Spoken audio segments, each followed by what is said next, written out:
தமிழ்நாட்டில் உள்ள ஒரு அழகான கிராமம். அமைதியும் நம்பிக்கையும் நிறைந்த இடம். இந்த கிராமத்தில் ஒரு மனிதர் தினமும் இறைவனை அதிகமாக வேண்டிக் கொண்டு வந்தார். இறைவா, எனக்கு நல்ல அதிர்ஷ்டம் கொடு. அதே கிராமத்தில் மற்றொரு மனிதர் இருந்தார். அவர் சாதாரணமா வாழ்ந்து கொண்டிருந்தார். இந்த லாட்டரி சீட்டு உங்க வாழ்க்கைய மாற்றலாம். பாப்போம், அதிர்ஷ்டம் இருந்தா நடக்கும். 1 கோடி ரூபாய் வென்றுட்டாரு. இது என் வாழ்க்கைய மாற்றிடுச்சு. எனக்கே நம்ப முடியல. எனக்கு கிடைச்சிருச்சு. இவன் எவ்வளவு சந்தோஷமா இருக்கான். நம்மள போல சாமி கும்பிடுறது இல்ல. நான் இவ்ளோ வேண்டிக்கிட்டும் எனக்கு ஒன்றும் கிடைக்கல. உனக்கும் அதிர்ஷ்டம் தருகிறேன். நன்றி இறைவா. சில காலம் கழித்து மீண்டும் லாட்டரி சீட்டின் பரிசு அறிவிக்கப்பட்டது. ஆனால் அந்த பக்தனின் பெயர் அதில் இல்லை.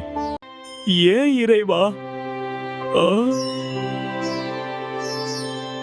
எனக்கு இன்னும் கிடைக்கல. நான் உனக்கு அதிர்ஷ்டம் கொடுத்தேன், ஆனால் நீ அந்த லாட்டரி சீட்டையே வாங்கவே இல்லை. அந்த லாட்டரி சீட்டை வாங்க நீ எந்த ஒரு முயற்சியும் உழைப்பையும் செலவிடவில்லை.